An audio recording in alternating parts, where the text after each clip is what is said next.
লাতিন আমেরিকার দেশ বলিভিয়ায় সামরিক অভ্যুত্থানের চেষ্টা হয়েছে।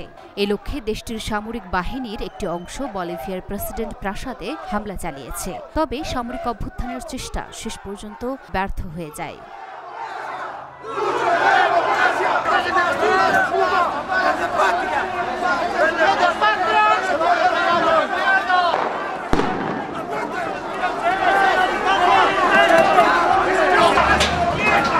এছাড়া অভ্যুত্থানের চেষ্টায় জড়িত দেশটির সেনাবাহিনীর একজন জেনারেলকে গ্রেপ্তারও করা হয়েছে। এক প্রতিবেদনে এই তথ্য জানিয়েছে বার্তা সংস্থা রয়টার্স।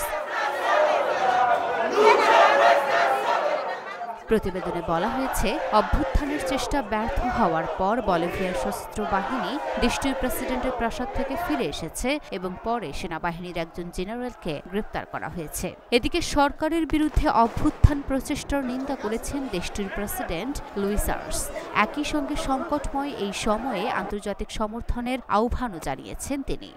রয়টার্সের একজন প্রত্যক্ষদর্শী দেখেছেন সামরিক বাহিনীর একটি সাজোয়া যান প্রেসিডেন্ট প্রাসাদের দরজায় ঢুকে যাচ্ছে এবং সৈন্যরা সেখানে ভিড় করছে। প্রেসিডেন্ট আর্স তার প্রাসাদের ভেতর থেকে সে সময় বলেন, আজ দেশটি একটি অভ্যুত্থানের চেষ্টার মুখোমুখি হচ্ছে। আজ দেশটি আবারও এমন স্বার্থের মুখোমুখি হয়েছে যেটাতে বলিভিয়ার গণতন্ত্রকে ছোট করা হয়।